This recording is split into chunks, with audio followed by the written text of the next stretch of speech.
Gen Z is going to be the first generation in modern history that owns less than their parents. Not because they're lazy, not because they don't want things, but because every single path that previous generations used to build wealth has been priced out of reach. A house, a car, a retirement account with something real in it. These weren't luxuries before, they were just normal. Now they're not, and the numbers prove it. This isn't doom and gloom for clicks. This is just where the data points. And if you're Gen Z and you haven't actually looked at the numbers, you need to, because it's worse than most people want to admit. I'm gonna walk you through exactly what's happening. Not opinions, not theories, just the actual numbers and what they mean for your life. Let's start with the obvious one, housing. The median home price in America right now is over $400,000. In 2000, it was $119,000. Even after adjusting for inflation, that's nearly double. And wages? Entry-level salaries have gone basically nowhere in real terms over the same period. The math doesn't work, and it was never going to work for anyone trying to buy right now. Here's what that actually looks like in practice. To buy a median-priced home today, you need around $80,000 just for the down payment. That's before you paid a single mortgage payment. Then your monthly payment on top of that at current interest rates is somewhere between $2,500 and $3,000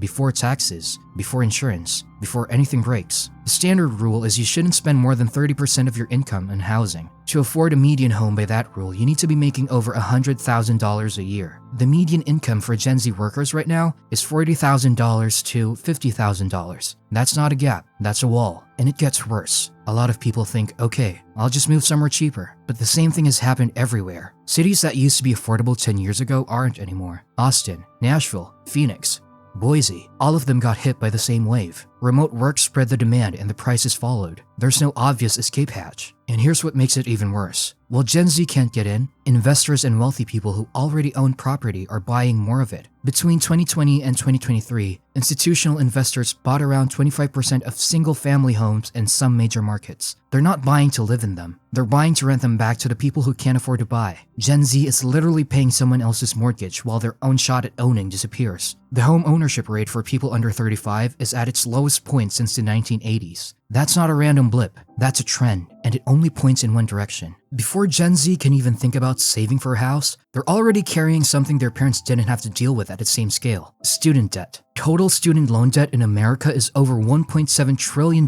right now. The average Gen Z graduate starts their working life with around $37,000 in debt. Some carry $100,000 or more, and they took on that debt to get a degree that gets them a job that pays the same in real term as it did 25 years ago. Think about that for a second. You pay way more for the education. You earn the same after. You start your adult life tens of thousands of dollars in the hole. In the first decade of your career, the years that should be going toward building something go toward paying off the cost of just getting started. College tuition has gone up 180% since the early 2000s. Entry-level salaries adjusted for inflation have gone nowhere. That's not a coincidence. That's the trap. You can't save for a down payment when you're paying $400 a month on a student loan. You can't build any kind of safety net when you're already behind before you earn your first paycheck. And you can't just not pay it. It follows you. It affects your credit. It affects what loans you qualify for. It affects every financial decision you make for the first decade of your adult life. And the people who built the system went to college when it cost a fraction of what it costs today. They paid it off in a few years on an entry-level salary. Then they bought a house at 24. That path is gone. It closed. And the people who benefited from it don't want to talk about the fact that it closed. They just tell Gen Z to work harder, as if working harder changes what tuition costs. And here's something that makes all of this worse. Gen Z isn't just dealing with expensive housing and student debt. They're trying to build a financial foundation in one of the hardest job markets for new graduates in decades. Tech layoffs hit entry-level positions first. Hiring freezes locked out entire graduating classes. And now AI is eating the exact jobs that used to be the stepping stones into a career. The entry-level roles that used to exist as a way in, the junior analyst,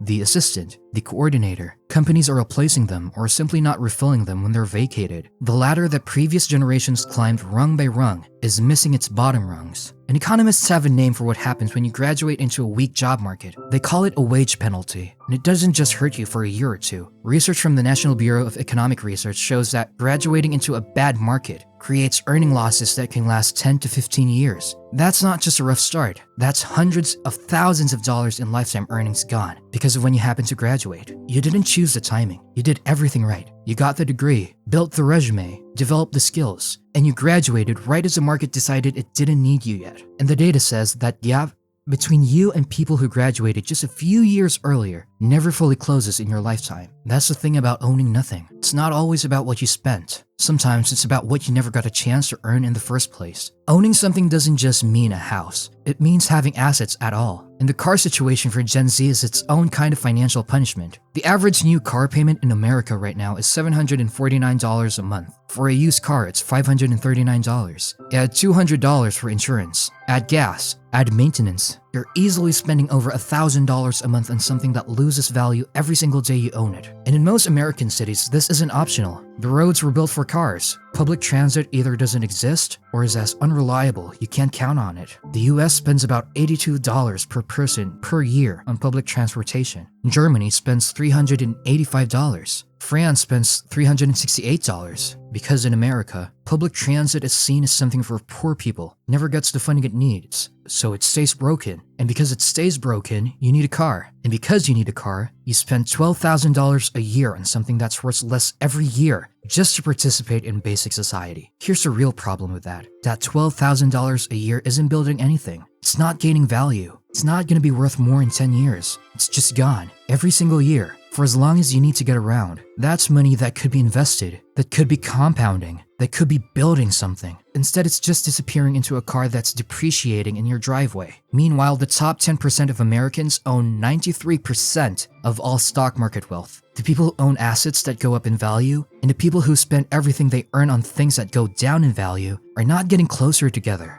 That gap is getting bigger, and Gen Z is almost entirely on the wrong side of it. Here's the part that doesn't get talked about enough. The ownership gap isn't just about what Gen Z can't buy right now. It's about what not being able to own means for the next 30 years. Wealth builds on itself. That's how it works. If you own a house that goes up 4% a year, in 30 years that thing is worth more than 3 times what you paid. If you put money in the stock market returning 8% a year, $1,000 at 25 becomes nearly $10,000 by retirement. The people who get in early build wealth that multiplies. The people who can't get in stay exactly where they are. Here's a simple example. Person A invests $100 a month for 30 years at 8%. They end up with around $140,000. Person B invests $1,000 a month for 30 years at the same rate. They end up with $1.4 million, 10 times more. Not because they worked 10 times harder, just because they had more money to start with. That's how wealth works. And that's exactly the position Gen Z is in compared to the generation before them. Someone who gets $50,000 from their parents puts it down on a house at 25 and watches that house go up in value for 30 years, ends up with hundreds of thousands in equity they didn't have to grind for. Someone who starts at zero, spends their 20s paying rent and student loans, and doesn't get into the market until 35 or 40 starts a decade late.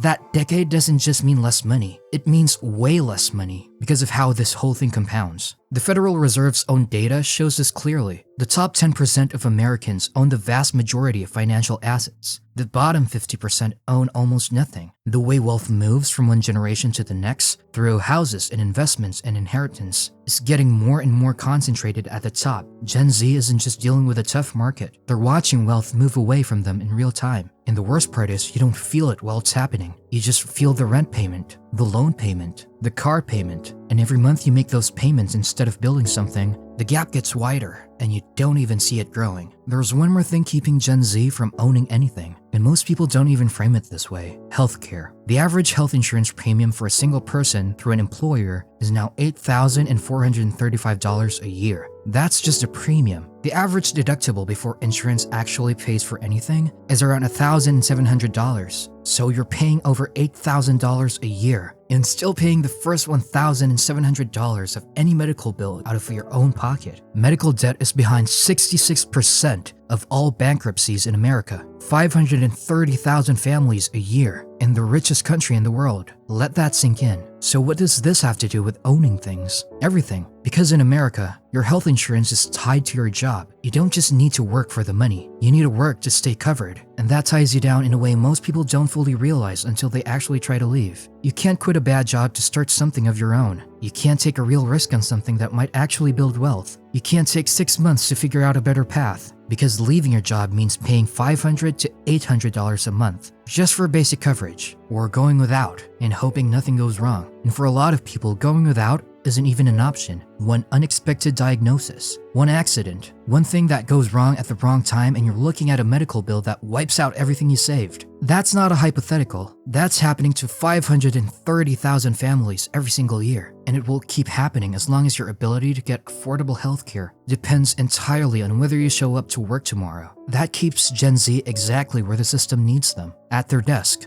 dependent, spending every dollar they make just to stay afloat, not building anything, not owning anything, just surviving. That's not freedom, that's a cage. And the salary makes it just comfortable enough that most people don't try to leave. And then there's one more thing that barely gets mentioned. Every single paycheck, 6.2% gets taken out for Social Security. That's money that goes directly into a fund that is projected to be depleted by 2034, 9 years away. Gen Z is actively subsidizing the retirement of the generation before them. Every paycheck, every month, year after year, paying into a system that by every projection won't be there for them when they need it. And they have no choice. It's not optional. It's just gone before the money even hits their account. Think about what 6.2% of every paycheck over a 40-year career actually adds up to. That's hundreds of thousands of dollars. Taken for a benefit that the people taking it openly admit probably won't exist in the same form by the time Gen Z is old enough to collect it. And nobody is fixing it. Politicians acknowledge the problem and do nothing because the people who vote in the largest numbers are the ones currently receiving the benefit. So the math keeps getting worse. The fund keeps shrinking, and Gen Z keeps paying in, not as an investment, not as savings, just as a tax for a promise that won't be kept. That's not frustration, that's just a fact. And it means that every financial plan Gen Z builds has to be built assuming Social Security is zero, not reduced, zero. Because depending on a system that is openly unsustainable is not a plan. It's just hoping someone else figures it out before it's your turn. So where does that leave Gen Z? Two options. The first one is the default. Stay on the path, keep renting, keep making the car payment, keep saving for a house that gets more expensive every year you spend saving for it. Hope that something changes before you're 50. That works for some people, the ones with family money behind them, the ones who timed it right, the ones making enough to outrun the numbers. For everyone else, it just means working harder and ending up in the same place. The second option is recognizing the game has changed and refusing to play by the old rules. Build skills that make money outside of a traditional job. Invest consistently even when the amounts feel small, because starting early is the only real advantage you have left. Be honest about where you live and what it's actually costing you every month. Look at countries where the same income goes 2 or 3 times as far. Countries like Portugal, Vietnam, Thailand, Colombia, where you can live well on $1,500 a month and actually build savings instead of just surviving. Stop chasing an ownership model designed for a different economy and start building something that actually works in this one. That's not giving up. That's not being a loser. That's looking at the actual numbers and making a decision based on reality instead of what you were told to expect. Gen Z will own nothing if they keep doing what they were told to do. That's just the truth. The path that worked for their parents doesn't work anymore. The numbers don't support it. The market doesn't support it. And waiting for someone to fix it is not a plan. The people who figure this out early, who stop chasing a version of life that was designed for a different time and start building wealth through what actually exists right now, those people have a real shot. The ones who don't will spend 30 years making payments, rent, car, loans, insurance, and at the end of it, they'll have nothing to show. Not because they didn't work hard, but because they kept playing a game that was already over before they started. The system is broken. That part is true. The question is what you're gonna do about it.